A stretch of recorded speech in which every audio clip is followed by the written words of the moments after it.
నమస్తే, నేను మీ మధు. మనశంకర వరప్రసాద్ మూవీ గురించి director Anil Ravipudi book my show మీద కొన్ని రిస్ట్రిక్షన్స్ పెట్టినట్టు కొన్ని వార్తలు అయితే చెక్కలు కొడుతున్నాయి. మరి ఇందులో నిజం ఎంత ఉందా అనే విషయం గురించి రోజు మనం తెలుసుకుందాం. ప్రస్తుతం మనతో పాటు ఉన్నారు సీనియర్ జర్నలిస్ట్ సిఎస్ రావు గారు. వారిని అడిగి మరిన్ని విషయాలను తెలుసుకుందాం.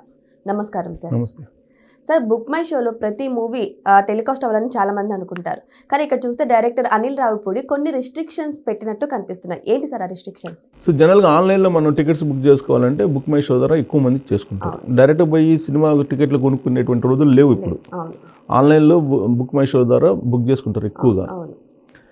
సో ఇప్పుడు బుక్ మై షో టికెట్స్ కనుక మీరు బుక్ చేసుకుంటే బుక్ చేసుకున్నటువంటి వాళ్ళకి ఒక ఆప్షన్ ఉంటుంది. ఇంతకు ముందు ఏముండేదంటే ఈ సినిమా ఎలా ఉంది అనేది మీరు రివ్యూ ఇచ్చుకోవచ్చు, అంటే రేటింగ్ ఇవ్వచ్చు. రేటింగ్ ఇప్పుడు మనం ఏదన్నా మనం ఈ-కామర్స్ ప్లాట్ఫామ్స్లో అమెజాన్ కానీ ఫ్లిప్కార్ట్ కానీ వీటిల్లో మనం రేటింగ్ ఇస్తాం. మనం ఏదైనా వస్తువు కొంటే మన సాటిస్ఫాక్షన్ ఎలా ఉంది అనే దాని మీద రేటింగ్ ఇస్తాం. అలాగే రేటింగ్ ఇచ్చేటువంటి వెసులుబాటు బుక్ మై షోలో ఉంది. సినిమా టికెట్ కొన్నటువంటి వాళ్ళు సినిమా టికెట్ కొని మీరు సినిమాకి అయితే వెళ్తారుగా, సినిమా చూసిన తర్వాత రేటింగ్ ఇచ్చేటువంటి వెసులుబాటు కల్పించారు. సో దాని కారణంగా ఏంటంటే సినిమా ఫ్లాపు టాకు అనేది డిసైడ్ అవుతుంది, ఇది నిర్మాతలకు నష్టము అని చెప్పి వీళ్ళు కోర్టులో వేశారు. ఎక్కడ? ఢిల్లీ హైకోర్టులో వేశారు. ఢిల్లీ హైకోర్టులో వేస్తే ఢిల్లీ హైకోర్టు ఈ వాద ప్రతివాదనలు విన్న తర్వాత ఆ ఆప్షన్ ఏదైతే ఉందో రేటింగ్ ఇచ్చేటువంటి ఆప్షన్, దాన్ని మీరు తీసేయండి అని చెప్పి బుక్ మై షో యాప్ వాళ్ళకి, బుక్ మై షో నిర్వాహకులకు ఆర్డర్స్ పాస్ చేసింది. ఓన్లీ ఈ మూవీకి ఒకటి, ఈ మూవీ కాదు, నార్మల్ ఒక డెసిషన్ తీర్పు ఇచ్చేసింది. హైకోర్టు ఒక సినిమాకి కాదు కదా, ఇష్యూ మీద చూస్తుంది. సో ఇష్యూ మీద చూసింది. ఇష్యూ మీద చూసి మీరు ఆ ఆప్షన్ తీసేయండి అని చెప్పి చెప్పారు, రేటింగ్ ఆప్షన్. ఎందుకు ఈ రేటింగ్ ఆప్షన్ తీసేయాలని చెప్పి తీర్పు చెప్పింది అని అంటే, నిర్మాతల తరఫు నుంచి వాళ్ళ అడ్వకేట్స్ ఢిల్లీ హైకోర్టులో వాదించినటువంటి వాదనలు పరిశీలిస్తే కనుక ఒక అన్హెల్దీ వాతావరణం సినిమా ఇండస్ట్రీలో ఉంది. ఇక్కడ మీకు ఆంధ్రప్రదేశ్లో కానీ, తెలంగాణలో కానీ, కర్ణాటకలో కానీ, లేదా తమిళనాడులో కానీ ఎక్కడైనా సరే ఉంది. కాకపోతే ఎక్కువ తక్కువలు. ఇప్పుడు ప్రత్యేకించి తెలుగు సినిమా హీరోల మధ్యనే ఇది ఎక్కువ ఉంది. టాలీవుడ్లో కోలీవుడ్లో తక్కువ ఉంది. అలాగే ఇక్కడ మనకి తమిళనాడులో తక్కువ ఉంటుంది. మనకు తెలంగాణ, ఆంధ్రప్రదేశ్లోనే ఇక్కడ తెలుగు హీరోలు, తెలుగు హీరో ఫ్యాన్స్ మధ్య ఒక అన్హెల్దీ వాతావరణం ఉంది. ఈ అన్హెల్దీ వాతావరణం కారణంగా ఒక హీరో సినిమా రిలీజ్ సందర్భంగా మరొక హీరోకి సంబంధించినటువంటి ఫ్యాన్స్ కూడా కాదు నేను అనేది, ఫ్యాన్స్లో అందరూ కూడా కాదు, వాళ్ళలో వీరాభిమానులు ఉంటారు. అభిమానులు, వీరాభిమానులు రెండు రకాలు. అందుకే అభిమానం, దురాభిమానం అంటారు. అభిమానం ఉండొచ్చు, దురాభిమానం ఉండకూడదు. అలాగే వీళ్ళు దురాభిమానం ఉన్నటువంటి వాళ్ళు ఏం చేస్తారంటే, మా హీరో సినిమా తప్ప ఇంకేమో ఆడకూడదు అనుకుంటారు. సో దానికి ఏం చేస్తారు వీళ్ళు, వాళ్ళకి గిట్టనటువంటి హీరోగా సినిమా రిలీజ్ అవుతున్నప్పుడు వీళ్ళు ఈ రేటింగ్ తగ్గించి ఇవ్వటం, దాంట్లో మ్యానిపులేషన్ చేయటం, రకరకాలుగా ఇవి చేస్తున్నారు. ఆ కారణంగా నిర్మాతలు నష్టపోతున్నారు. హీరోకి వచ్చే నష్టమే లేదు. ఇప్పుడు హీరో ఏంటి, రెమ్యునేషన్ తీసుకుంటాడు, నటిస్తాడు, వెళ్ళిపోతాడు. ఫైనల్గా వచ్చే నష్టం, లాభాలు ఎవరు భరాయించాలి? నిర్మాతలు భరాయించాలి. అందుకని నిర్మాతలు కోర్టుకు వెళ్ళారు, ఢిల్లీ హైకోర్టుకి వెళ్ళారు. ఢిల్లీ హైకోర్టుకి వెళ్ళి దీనివల్ల మాకు నష్టం జరుగుతుంది. అలాగే రేటింగ్స్, ఇప్పుడు వెబ్సైట్లో రేటింగ్ ఇస్తున్నారు, సినిమా ఇప్పుడు టీవీలో రేటింగ్ ఇస్తున్నారు, యూట్యూబ్లో రేటింగ్ ఇస్తున్నారు, ఇట్లా రకరకాలుగా రేటింగ్లు ఇస్తున్నారు. కానీ ఈ రేటింగ్ల మీద నియంత్రించలేరు ఎవరు. ఇప్పుడు నా ఒపీనియన్ ఉంది, నేను చెప్తాను. ఇది నేను ఏ కోర్టులో నియంత్రించలేదు. ఎందుకంటే సోషల్ మీడియాకు ఉండేటువంటి స్వేచ్ఛ అనేది డిఫరెంట్, దాన్ని నియంత్రించలేమని చెప్పి సుప్రీంకోర్టే చెప్పింది. సో కాబట్టి వాళ్ళు నియంత్రించగలిగింది ఏది, ఒక బుక్ మై షో రేటింగ్నే. నమ్మేటువంటి వాళ్ళు కూడా బుక్ మై షో రేటింగ్ నమ్ముతారు. అవును, చూస్తారు సార్, చాలా మంది చూస్తారు. అది జెన్యూన్ కాబట్టి, టికెట్ కొని వెళ్తారు కాబట్టి, వెళ్ళినటువంటి వాళ్ళు చెప్పేటువంటి టాక్ కాబట్టి నమ్ముతున్నారు. ఆ కారణంగా మాకు భారీ నష్టం వస్తుంది. ఈ యూట్యూబ్లు, లేదంటే ఫేస్బుక్లు, లేదంటే ఈ ట్విట్టర్లు, లేకపోతే ఈ వెబ్సైట్ల కారణంగా అందరికి తెలిసిపోయింది వీళ్ళు రేటింగ్లు ఎలా ఇస్తారనేది. వాళ్ళ యొక్క వ్యక్తిగత అభిప్రాయం కింద దాన్ని తీసుకోవాలి. కానీ ఓవరాల్గా రేటింగ్ పబ్లిక్ నుంచి వచ్చినటువంటి రేటింగ్ లాగా వాళ్ళని తీసుకోలేము మనం. కాబట్టి వాళ్ళ వల్ల పెద్ద ఎఫెక్ట్ కాదు. కానీ బట్ ఈ బుక్ మై షో రేటింగ్ వల్ల భారీగా నష్టం జరుగుతుంది మాకు. ఎందుకంటే నెంబర్ ఆఫ్ పీపుల్ ఇచ్చేటువంటిది అది జెన్యున్ రేటింగ్ కదా. అవును సార్ నిజమే. సో నెంబర్ ఆఫ్ పీపుల్ ఇచ్చే రేటింగ్ దాన్ని నమ్ముతున్నారు. దాని మీదనేమో అన్హెల్తీ కాంపిటీషన్ ఉన్న కారణంగా టాలీవుడ్లో నష్టపోతున్నాము అని చెప్పి వాళ్ళు వాదనలు చేస్తే దానికి ఉదాహరణ కూడా చెప్పారు. కొన్ని సినిమాలు first day second day flop talk వచ్చినాయి, తర్వాత ఆడినటువంటి సినిమాలు అనేక ఉన్నాయి. వీటన్నిటిని ప్రొజెక్ట్ చేశారు వాళ్ళు ప్రొడ్యూస్ చేశారు కోర్టులో. ప్రొడ్యూస్ చేసినప్పుడు కోర్టు కూడా నమ్మింది. కోర్టు నమ్మి బుక్ మై షోకి ఒక రిస్ట్రిక్షన్ పెట్టింది, మీరు టికెట్స్ అమ్ముకోండి ఆన్లైన్లో, కానీ రేటింగ్ ఆప్షన్ మొత్తం తీసేయండి అని చెప్పి. సో రేటింగ్ ఆప్షన్ తీసేశారు. మీరు కావాలంటే బుక్ మై షోకి వెళ్ళి మీరు అబ్జర్వ్ చేసుకోవచ్చు, రేటింగ్ ఆప్షన్ తీసేశారు.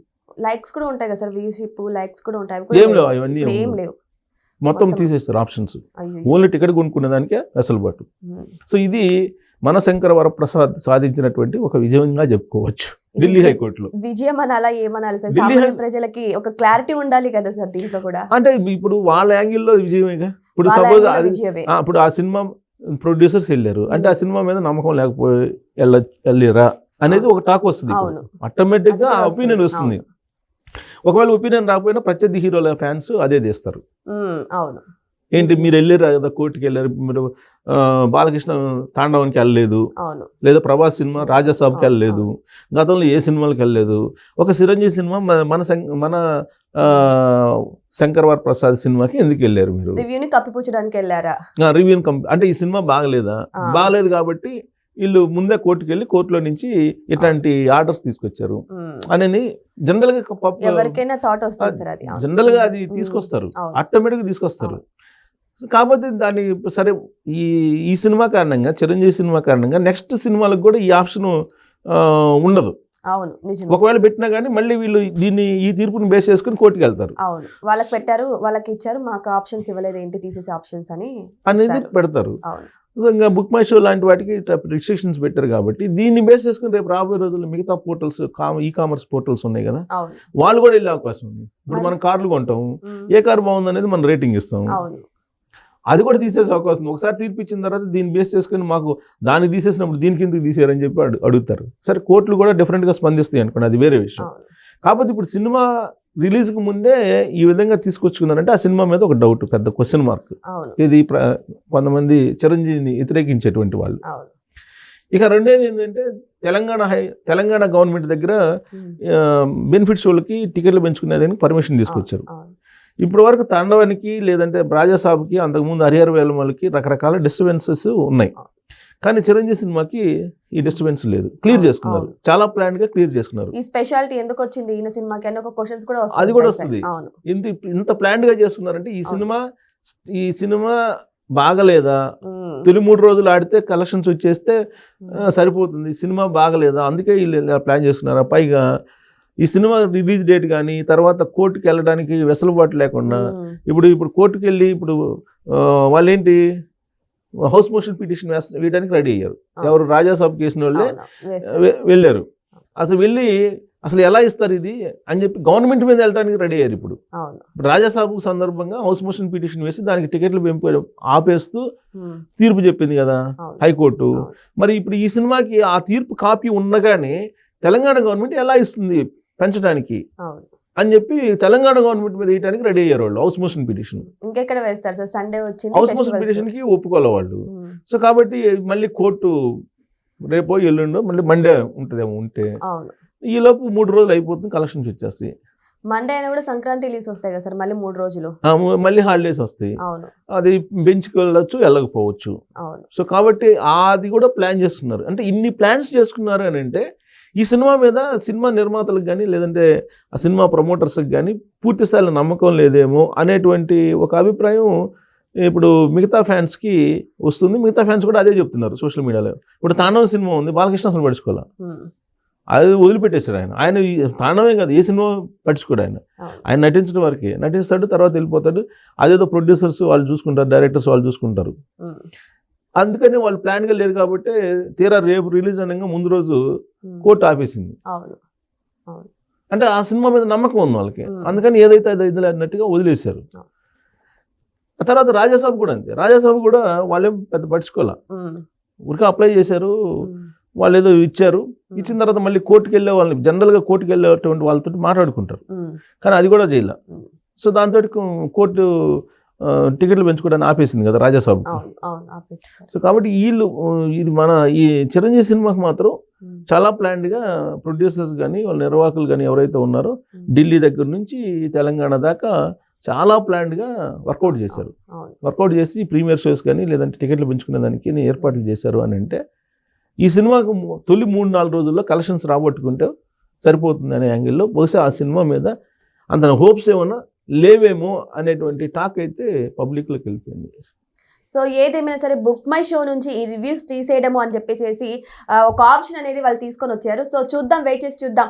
ఈ రివ్యూస్ కారణంగా అయితే సినిమా హిట్ అయిందా, రివ్యూ రేటింగ్ ఎంత అని కనుక్కోవడం కష్టమే అవుతుంది. కానీ మరి మూవీ రిలీజ్ అయ్యే వరకు తెలియదు కదా అది హిట్టా లేకపోతే నార్మల్ టాక్ అనేది కూడా వెయిట్ చేసి చూడాల్సింది అందరం కూడా మూవీ రిలీజ్ అయ్యే వరకు. Thank you so much. Thank you.